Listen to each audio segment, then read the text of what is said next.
رب العالمين والعاقبة للمتقين والصلاة والسلام على رسوله الكريم محمد وآله وأصحابه أجمعين. أما بعد، فأعوذ بالله من الشيطان الرجيم. بسم الله الرحمن الرحيم.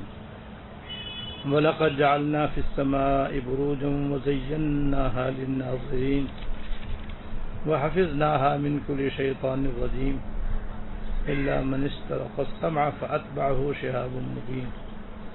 بَلْ أَرْضًا مَدَدْنَاهَا وَأَلْقَيْنَا فِيهَا رَوَاسِيَ وَأَنبَتْنَا فِيهَا مِنْ كُلِّ شَيْءٍ مَوْزُونٍ وَجَعَلْنَا لَكُمْ فِيهَا مَعَايِشَ وَمَن لَّسْتُمْ لَهُ بِرَازِقِينَ وَإِن مِّن شَيْءٍ إِلَّا عِندَنَا خَزَائِنُهُ وما ننزله إلا بقدر معلوم. وأرسلنا الرياح لواقح فأنزلنا من السماء ماء فأسقيناكموه وما أنتم له بخازنين وإنا لنحن نحيي ونميت ونحن الوارثون. ولقد علمنا المستقدمين منكم ولقد علمنا المستأخرين وإن ربك هو يحشرهم إنه حكيم عليم. صدق الله العظيم. یہ سورہ ہجر کا دوسرا رکوع شروع ہو رہا ہے. اس کا ترجمہ یہ ہے، اللہ جل شانہ نے فرمایا، اور ہم نے آسمان میں بہت سے برج بنائے ہیں اور اس کو دیکھنے والوں کے لیے سجاوٹ عطا کی ہے. اس آیت میں بروج برج کی جمع ہے. برج کے اصلی معنی تو آتے ہیں قلعے کے. قلعہ جو ہوتا ہے اس کو برج کہتے ہیں، لیکن اکثر مفسرین نے یہاں پر بروج سے ستارے مراد لیے ہیں. تو آیت کا مطلب یہ ہے کہ ہم نے آسمان کو ستاروں سے سجایا ہے. جب لوگ رات میں آسمان کو دیکھتے ہیں تو اس کے اندر ستارے چمکتے ہوئے نظر آتے ہیں. تو یہ ستارے بروج ہیں، اور اللہ پاک نے آسمان کو ان کے ذریعے زینت عطا فرمائی ہے.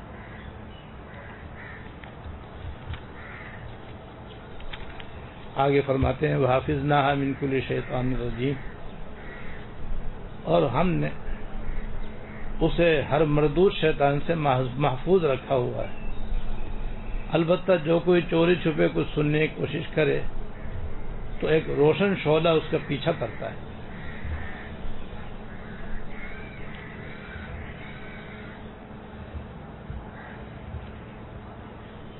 اس میں اللہ تعالی نے اس حقیقت کو بیان فرمایا ہے کہ آسمان میں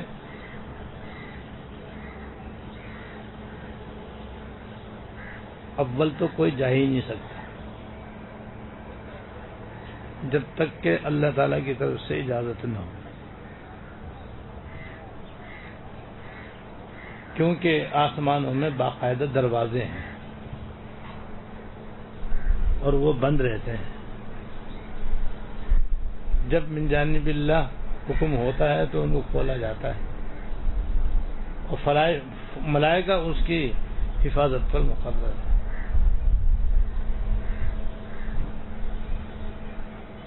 شیاطین آسمانوں پر تو نہ پہلے جا سکتے تھے نہ اب جا سکتے ہیں. ان کا تو وہاں پر مکمل داخلہ ممنوع ہے. البتہ سرکار دو عالم صلی اللہ علیہ وسلم کے تشریف لانے کے بعد اور مبعوث ہونے کے بعد ان کو ایک سہولت پہلے حاصل تھی، وہ بھی ختم ہو گئی. وہ سہولت یہ تھی کہ وہ آسمان کے قریب چلے جایا کرتے تھے. آسمانوں کے قریب چلے جاتے تھے اور وہاں پر جو ملائکہ ہیں ان کو اوپر سے جو احکامات ملتے تھے زمین کے سلسلے میں، یہ کرنا ہے، وہ کرنا ہے، یہ کام اس طرح کرنا ہے، وہ کام اس طرح کرنا ہے، یہ فائدہ پہنچانا ہے یا یہ نقصان پہنچانا ہے، تو یہ لوگ وہاں جا کر کے کسی نہ کسی طریقے سے کان لگا کر چوری چھپے کوئی نہ کوئی بات فرشتوں سے سن لیا کرتے، اور سن کر اپنی طرف سے اس میں سینکڑوں جھوٹ ملا کر ان کے گرو ہوتے تھے دنیا کے اندر کاہن، ان کے پیر اور ان کے استاد ہوتے تھے کاہن، ان کو آ کے بتا دیا کرتے، اور کاہن وہ لوگ ہوتے تھے جو کہ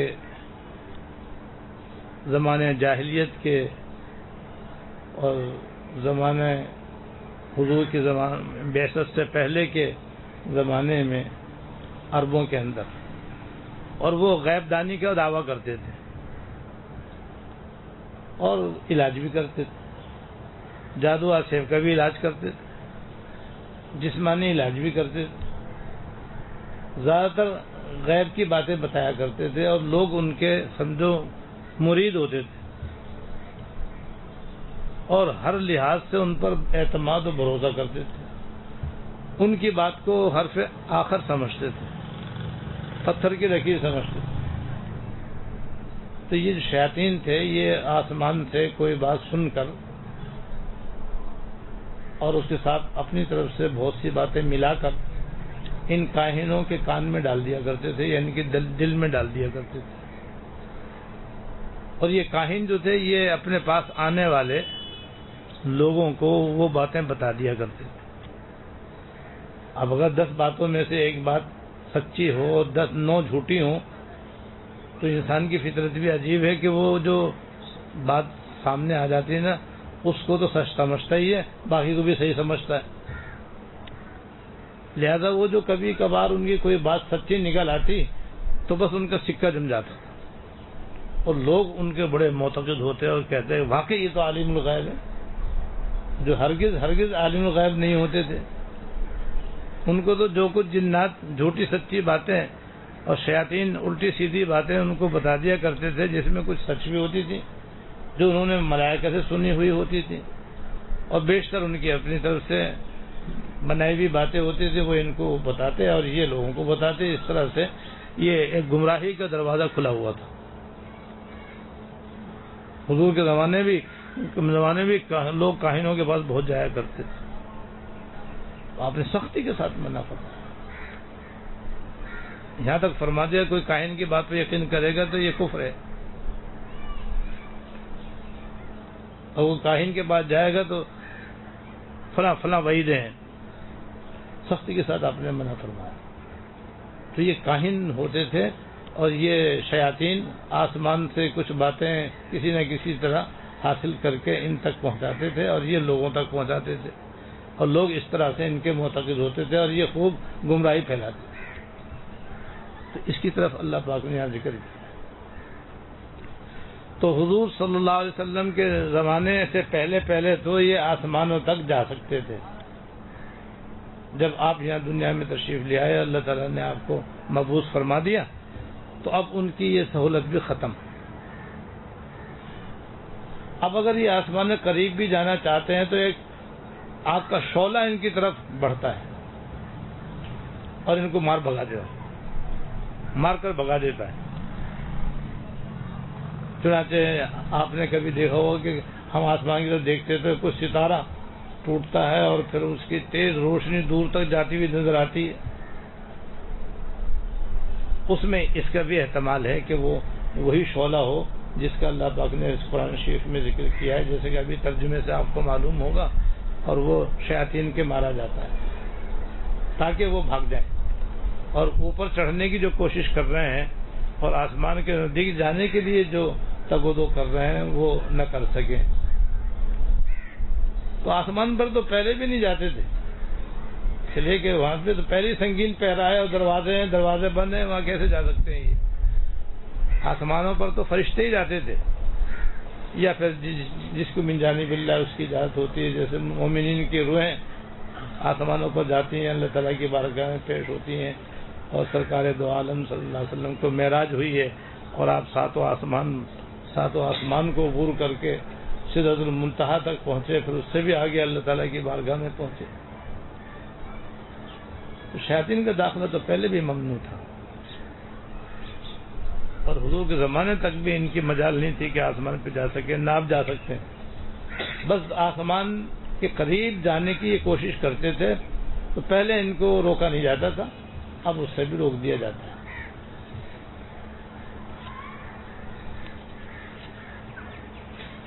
فرماتے ہیں کہ وَحَفِظْنَاهَا مِنْ كُلِّ شَيْطَانٍ رَجِيمٍ، اور ہم نے اس آسمان کو ہر مردود شیطان سے محفوظ کر رکھا ہے. البتہ جو کوئی چوری سے کچھ سننے کی کوشش کرے تو ایک روشن شعلہ اس کا پیچھا کرتا ہے.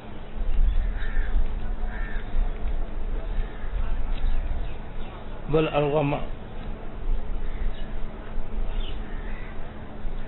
الغا مددناها والقینا فیہا رواسی وانبتنا فیہا من کل شیء موزون.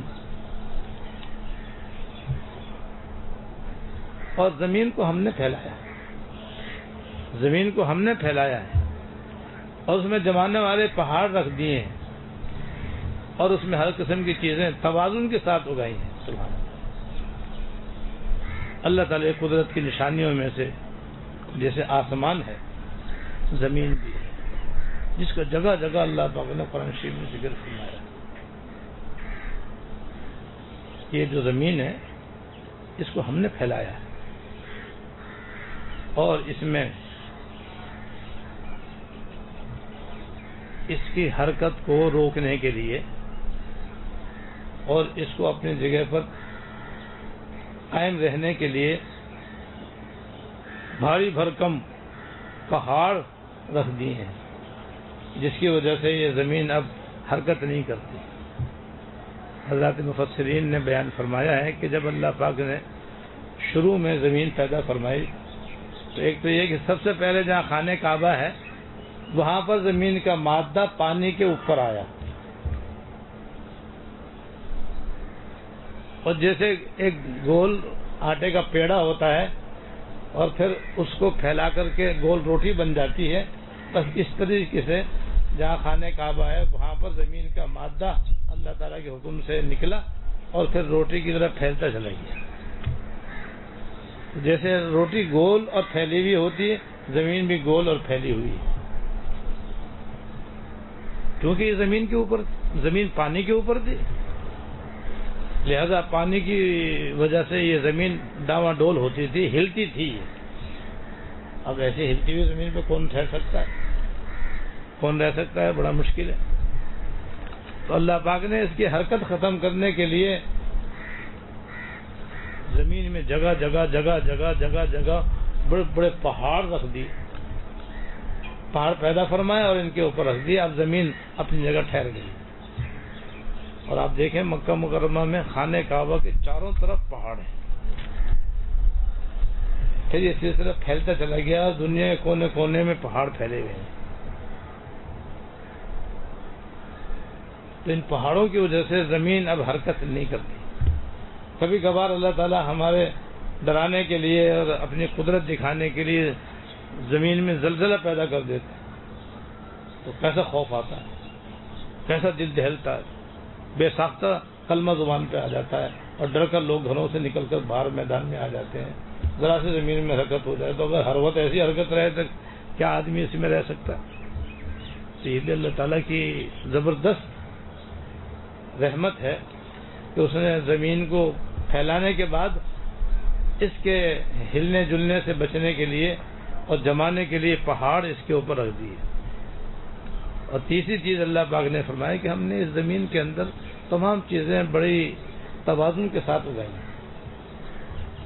ہمارے حضرت رحمۃ اللہ علیہ کی بات مجھے عام طور پر یاد آتی رہتی ہے کہ عام طور پر لوگ سمجھتے ہیں کہ وہی کوئی درخت سیدھا ہے، کوئی درخت ٹیڑھا ہے، کوئی رکوع میں ہے، کوئی سجدے میں ہے، کوئی ادھر جھک رہا ہے، کوئی ادھر لٹک رہا ہے.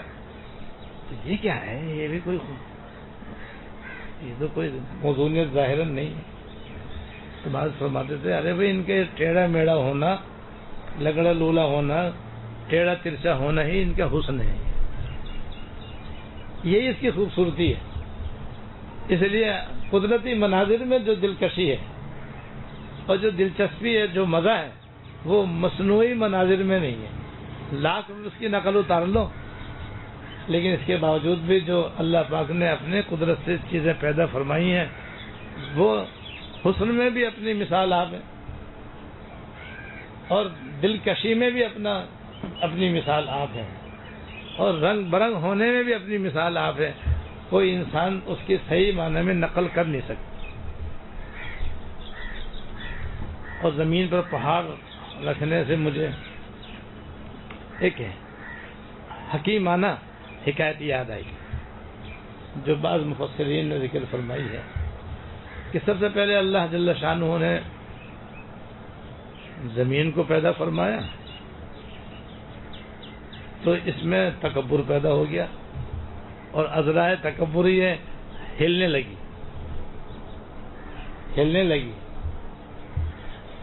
اور تکبر اللہ تعالیٰ کو گوارا نہیں، کیونکہ تکبر تو بس اللہ تعالیٰ کی شان کے لائق ہے اور کسی کے لیے لائق نہیں ہے۔ بس انسان کے لیے تو بس صرف اور صرف تواضع لائق ہے، تکبر تو بس اللہ تعالیٰ کے ساتھ خاص ہے۔ لہذا زمین میں جب تکبر پیدا ہوا تو اللہ تعالیٰ نے اس کو گوارا نہیں فرمایا، اس کو ختم کرنے کے لیے پہاڑ اس میں پیدا فرمائے اور بھاری بھاری پہاڑ رکھ کر کے اسے غرور خاک میں ملا دیے۔ اس کے بعد پہاڑوں میں غرور پیدا ہو گیا کہ ہمارے برابر مضبوط کون ہے، ہم سے زیادہ وزنی کون ہے، دیکھو ہم نے زمین کو کیسے دبا رکھا ہے۔ تو اللہ پاک نے پہاڑوں کا غرور ختم کیا اور ان کا تکبر اللہ تعالیٰ نے برداشت نہ کیا اور ان کا تکبر ختم کرنے کے لیے لوہا پیدا فرما دیا ان کے اندر۔ اب لوہے کے اوزار ہیں، لوہے کی مشینیں ہیں اور جناب پتھر ان کے آگے ایسا جیسے لکڑی، بڑے بڑے ماربل کے پیس ایسے کٹتے ہیں جیسے کہ لکڑی کٹ رہی ہے، تو پہاڑ اس کے آگے عاجز ہے۔ کیسے کیسے بلڈوزر ہیں جو پہاڑ کو برابر کر دیے، زمین کے برابر ہو گئے، پہاڑ دیکھتے کہ ہم کہاں جا رہے ہیں، کسی کا مجال نہیں جو اس کے آگے کوئی زور دکھا سکے۔ تو اللہ تعالیٰ نے لوہے کے ذریعے پہاڑوں کا غرور خاک میں ملا دیا، تو لوہے میں تکبر پیدا ہوگی کہ میں ہوں جو میرے سامنے پہاڑ بھی کچھ نہیں ہے، میرے برابر کون ہے، میں لوہا ہوں۔ تو اللہ پاک نے لوہے کا بھی تکبر توڑ دیا، آگ پیدا کر دی۔ پھر جناب اسٹیل مل میں جا کے دیکھ لو تو جناب وہاں پر لوہا پانی کی طرح پگھلا ہوا نظر آئے گا آپ کو، دور تک ایک دریا ہے پانی کا، وہ دراصل لوہا ہے، تو پانی کی طرح پگھلا ہوا ہے، آگ کی طرح انگارہ بنا ہوا ہے اور اسی سے سریا بن رہا ہے اور اسی سے جناب سارے تمام چیزیں اسے تیار ہو رہی ہیں، اسٹیل کی ساری چیزیں لوہے سے بن رہی ہیں۔ تو آگ نے لوہے کو پگھلا کے رکھ دیا، اس کی ساری طاقت پارا ہو گئی، تو اس کا بھی غرور اللہ تعالیٰ نے خاک میں ملا دیا۔ تو آگ میں غرور پیدا ہو گیا کہ میرے آگے لوہا کیا ہے، نہ میں پتھر کو چھوڑوں، نہ میں لوہے کو چھوڑوں، نہ لکڑی کو چھوڑوں، نہ کسی چیز کو چھوڑوں، میں میرے برابر کون۔ تو اللہ تعالیٰ نے اس کا تکبر ختم کرنے کے لیے پانی پیدا فرما دیا۔ کتنی آگ ہو پانی برسا دو، ذرا سی دیر میں آگ بجھ جائے گی۔ تو اللہ تعالیٰ نے پانی کے ذریعے آگ کا غرور ختم فرما دیا، تو پانی میں غرور پیدا ہو گیا، اس کے اندر تکبر آ گیا کہ میرے برابر کون ہے، میں تو آگ کو بھی بجھا دوں، وہ آگ جو لوہے کو پگھلا دے میں اس کو ختم کر دوں۔ اس میں تکبر پیدا ہو گیا تو اللہ پاک نے ہوائیں پیدا کی۔ اب تنو پانی بادلوں کے اندر ہے، مجال نہیں جو کہیں ٹھہر جائے، ہوا کے رحم و کرم پر ہے، وہ جہاں چاہے ہوا ان کو لے جائے اور جہاں چاہے ان کو ٹھہرا دے اور وہ برس جائیں، ورنہ جہاں ہوا آئی اور بادل بھاگا۔ تو اللہ تعالیٰ نے ہوا پیدا کر کے پانی کا تکبر توڑ دی اور پانی کا تکبر ختم کر دیا۔ تو بھائی پھر جناب ہوا میں تکبر پیدا ہو کہ میرے برابر طاقت کس میں؟ تو اللہ تعالیٰ نے انسان کو پیدا کیا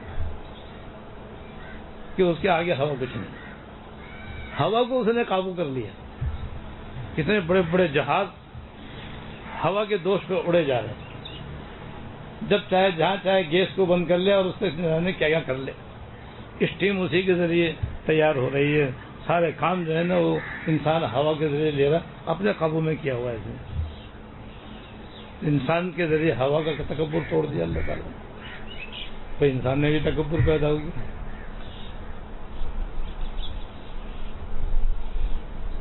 تو انسان کا تکبر توڑنے کے لیے اللہ پاک نے موت کو پیدا کر دیا. کتنے بڑے سے بڑا متکبر ہو, آج دیکھ لو فرعون کی لاش بھی مصر کے عجائب گھر کے اندر موجود ہے. جو خدائی کا دعویٰ کر رہا تھا آج وہ مردہ پڑا ہوا. اور قرآن و حدیث کے اندر تمام انسانوں کو تکبر سے بچنے کی تعلیم دی ہے. لہذا تکبر کسی قیمت پر بھی مخلوق کے لائق نہیں اور کسی انسان کے لیے درست نہیں. بس انسان کے لیے تو یہی ہے, اور ساری مخلوقات کے لیے ایک ہی چیز ہے کہ بس وہ عاجزی اختیار کرے. بس ناز تو اللہ تعالیٰ کے لائق ہے, بندے کے لیے تو نیاز لائق ہے. حضرت تھانوی رحمۃ اللہ علیہ کے سامنے جب یہ مصرع پڑھا گیا کہ تو بناز عجب ہے من بنیاز عجب ہے, تو بناز عجب ہے, آپ کا ناز غریب ہے. بے شک آپ اس لائق ہیں کہ آپ ناز کریں, آپ بڑائی کے لائق ہیں, بڑائی اختیار کریں. من بنیاز عجب, اور ہماری نیاز مندی بھی عجیب ہے کہ جو اللہ تعالیٰ کو بڑی محبوب اور بڑی پسند ہے, اور بندے کو آسمان پہ چڑھانے والی, درجات عالیہ سے مالا مال کرنے والی.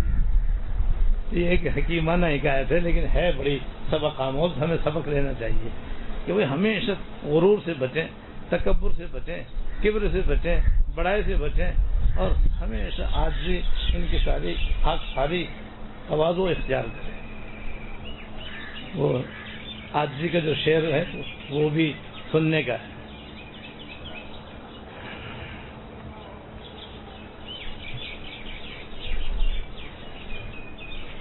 مجھے خاک میں دبا دو, میری خاک بھی اڑا دو. مجھے خاک میں دبا دو, میری خاک بھی اڑا دو, تیرے نام پر مٹاؤں, مجھے کیا کرو مشا. اللہ, جب میں آپ کے نام پر مٹ گیا تو بس اب مجھے اپنے نام و نشانی کی کوئی ضرورت نہیں ہے. تو حاجی کہ جب ہم ان کے بندے ہیں تو بس پھر بندے ہی رہے ہیں. بندہ تو کہتے ہیں بندہ متواضع کو جو مقام فنا پر فائز ہو. اللہ تعالی ہمیں سب کو مقام فنا عطا فرمائے. بہرحال اللہ تعالیٰ نے یہاں فرمایا ہم نے زمین کو پھیلایا اور اس میں جمانے والے پہاڑ رکھ دیے, اور اس میں ہر قسم کی چیزیں توازن کے ساتھ اگائی, اور اس میں تمہارے لیے بھی روزی کے سامان پیدا کیے ہیں, اور ان مخلوقات کے لیے بھی جنہیں تم رزق نہیں دیتے. ویسے تو حقیقت میں سب کو اللہ تعالیٰ ہی روزی دینے والے ہیں, لیکن جو جانور اللہ پاک نے زمین میں پیدا فرمائے کچھ تو وہ پالتو ہیں, کچھ جنگلی ہیں. جتنے اللہ پاک نے زمین میں جانور پیدا فرمائے ہیں وہ دو قسم کے ہیں, پالتو اور غیر پالتو. پالتو وہ جانور ہیں جن کو انسان پالتا ہے, چاہے فارم میں پالے, چاہے گھر میں پالے, چاہے باڑے میں پالے. ان کو ظاہراً کھانا پینے کا, چارے کا انتظام انسان خود کرتا ہے. اور جتنے غیر پالتو جانور ہیں زیادہ تر وہی ہیں جو سمندروں کے اندر بھی ہیں, دریاؤں کے اندر بھی ہیں, جنگلوں کے اندر بھی ہیں بھرے ہوئے, اور ان گنت و بے شمار ہیں. انہیں کوئی انسان چارہ نہیں ڈالتا, انہیں کوئی خوراک انسان نہیں دیتا. اللہ پاک براہ راست ان کو روزی پہنچاتا. اس کی طرف اس میں اشارہ ہے. اس میں تمہارے لیے بھی روزی کا سامان پیدا کیا, اور ان مخلوقات کے لیے بھی جنہیں تم رزق نہیں دیتے, اور وہ زیادہ ہیں. جن کو انسان کھلاتا پلاتا ہے وہ کم ہے, اور جن کو نہیں کھلاتا پلاتا وہ بے شمار ہے. اللہ,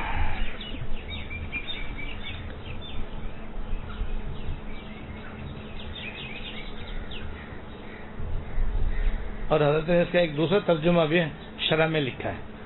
اس آیت کا دوسرا ترجمہ یہ ہے کہ ہم نے تمہارے فائدے کے لیے اس زمین میں روزی کے سامان پیدا کیے ہیں, اور وہ مخلوقات بھی پیدا کیے ہیں جن کو تم رزق نہیں دیتے اور ان کی خوراک کا تم بندوبست نہیں کرتے. یہاں ایک مفید الطالبین کی ایک حکایت یاد آئی. یہ کسی اور کتاب میں جو ہمارے درسی کتابوں کے اندر ہے کہ ایک دفعہ سلیمان علیہ السلام نے اللہ تعالیٰ سے اجازت مانگی کہ یا اللہ مجھے اجازت دیجیے میں آپ کی مخلوق کی دعوت کروں. اللہ پاک نے منع فرمایا کہ بھئی تمہارے لیے مشکل ہوگا. میں کہا حضرت سلیمان علیہ السلام نے یا اللہ اجازت دے دیجیے. سلیمان علیہ السلام کو اللہ پاک نے ایسی حکومت دی تھی کہ آج تک کبھی کسی کو ایسی حکومت ملی نہیں. ان کے تو جنات تابع تھے. وہ جنات ان کے لیے بڑی بڑی دیگیں بناتے تھے جو ہمارے زمانے کی دیگیں نا اس سے بھی 10-10 20-20 گنا بڑی بڑی, جیسے کہ بڑے بڑے کڑھاؤ اور بڑی بڑی دیگیں بناتے تھے. تو جنات آپ کے تابع تھے. تو حضرت نے سوچا کہ میں ان کے ذریعے خوب کھانے پکواؤں گا اور پھر دسترخوان پہ لگواؤں گا اور پھر اللہ کی مخلوق کو کھلاؤں گا. تو اجازت مانگی. جب انہوں نے زیادہ دعا مانگی تو اللہ تعالیٰ نے اجازت دے دی کہ اچھا بھائی تم دعوت کر لو. تو حضرت سلیمان علیہ السلام نے سوچا پہلے ایسا کرو دریائی جانوروں کی پہلے دعوت کرو. اور سمندر کے کنارے انہوں نے جنات کو لگا دیا اور انہوں نے کھانے تیار کرنے شروع کر دیے. دریائے جانوروں کی غذا انہوں نے تیار کرنی شروع کی اور میلوں جناب کھانا تیار ہونا شروع ہو گیا. اور ہوا بھی تابع تھی لہٰذا کھانا بھی لگایا جو سمندری جانوروں کی غذا تھی. اور پھر ہوا کو حکم دیا کہ دیکھ نہ ٹھنڈا ہو نہ گرم ہو, ایسا بھی نہ ہو کہ منہ جلے, یہ بھی نہ ہو کہ برف بن جائے. تو ہوا ان کے تابع تھی لہذا وہ میلوں میں کھانے ان کی غذا. حضرت نے اعلان کیا سمندریائے جانوروں کو بھائی آ جاؤ کھانا کھا لو, آج تمہاری ہماری طرف سے دعوت ہے. تو سمندر میں سے ایک مچھلی نکلی. انہوں نے حضرت پہلے میں کھا لوں. ہاں تو کھا لے بھائی پھر اور کھا لیں گے. تو حضرت کہاں ہے کھانا؟ ہے نا سارا یہاں سے دیکھو وہاں تک سب لگا ہوا ہے. اب اس نے ایک طرف سے کھانا شروع کیا اور کھاتے کھاتے دسترخوان کے آخر تک پہنچ گئے. سارا ایک ہی نے کھا لیا. آپ پتہ ہے مچھلی تو کتنی بڑی بڑی ہے بھائی, جہاز نکل جائے تو پتہ نہ چلے. انہوں نے سارا کھانا اکیلی نے کھا لیا, باقی جانور تو پیچھے رہے. پھر اس نے حضرت اور چاہیے ابھی تو میرا ایک ہی لقمہ ہوا ہے. جتنا آپ نے کھلایا ہے ایسے روزانہ 3 لقمے اللہ پاک عطا فرماتے ہیں مجھے. ابھی تو میں نے ایک ہی لقمہ کیا اچھی دعوت کری, میں تو بھوکی رہ گئی. سلام اللہ تعالیٰ رجوع ہوئے کہ اللہ بے شک آپ ہی اپنے مخلوق کو روزی دینے والے ہیں, کوئی اور دے نہیں سکتا. تو اللہ پاک نے کہا سبق دیا اللہ تعالیٰ. تو حقیقت یہی ہے کہ کوئی کسی کو روزی نہیں دے سکتا, اللہ تعالیٰ کی سوا. اللہ تعالیٰ ہی روزی دینے والے ہیں. ومن لستم لہ برازقین. بس یہیں تک رہنے دیتے ہیں, پھر بعد میں انشاءاللہ تعالیٰ تو یہاں سے. تو بھائی جب اللہ پاک روزی دینے والے ہیں تو پھر انہیں سے مانگو. دنیا کا رزق بھی ان سے مانگو اور آخرت کا رزق بھی ان کو مانگو. وہ ہر چیز کا قادر ہے. اس میں آگے آئندہ انشاءاللہ ہے کہ وہ من شیء لا عندنا خزائن ہو. اللہ تعالیٰ کی شان تو یہ ہے کہ ہر چیز کے ان کے خزانے, اور خزانے بھی کہتے ہیں کبھی ختم نہ ہونے والے. تو بھائی جب سے دنیا چلی ہے مخلوق کو کتنی روزی عطا فرماتے ہیں چلے آ رہے ہیں. کسی زمانے میں کسی دور میں کسی علاقے میں کوئی یہ نہیں کہہ سکتا بھائی اب دنیا میں کھانا پینا ختم ہو گیا. بھائی کھانے کو نہیں ہے, پینے کو نہیں ہے, پہننے کو نہیں ہے, رہنے کو نہیں ہے. اب جب سے برابر کافر بھی کھا رہے ہیں مسلمان بھی کھا رہے ہیں, بھائی ایسے ہی چلتا رہے. قیامت تک دنیا میں بھی وہی روزی دینے والے ہیں اور آخرت میں بھی سب کچھ وہ دینے والے ہیں. تو بس ان کا بندہ بنے آدمی اور ان کا تابع دار بن جائے تو بس بھائی جس کو خدا مل گیا تو ملے تو کوئی مرض نہیں, تو ملے تو کوئی مرض نہیں, نہ ملے تو کوئی دوا. اللہ تعالیٰ اپنا بنا کے رکھیں اور عاجزی کے ساتھ رہیں. اللہ تعالیٰ توفیق عطا. اللہم لک الحمد لا نحصی ثناء علیک انت کما اللہم لک الحمد لا نحصی ثناء علیک کما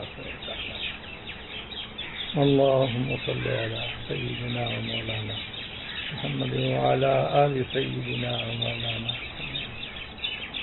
ربنا ظلمنا أنفسنا وإن لم تغفر لنا وترحمنا لنكونن من الخاسرين ربنا ظلمنا أنفسنا وإن لم تغفر لنا لنكونن من الخاسرين ربنا هب لنا من أزواجنا وذرياتنا قرة أعين واجعلنا للمتقين اللهم اغفر لنا وارحمنا اللهم اغفر لنا وارحمنا وعافنا وعافنا یا ارحم الراحمین یا رب العالمین یا حی یا قیوم یا رب العالمین ہم سب کی کامل مغفرت فرما یا اللہ اپنے کلام پاک کو صحیح صحیح سمجھنے کی توفیق عطا فرما اس کے مطابق عمل کرنے کی توفیق عطا فرما اس کے انوار و برکات سے ہم کو مالا مال فرما یا اللہ اس کے نور سے ہماری آنکھیں منور فرما ہمارے دل کو منور فرما یا اللہ اس کے نور کو ہماری رگ رگ میں بسا دے یا اللہ گوشت اور بالوں میں بسا دے ہڈیوں میں بسا دے یا اللہ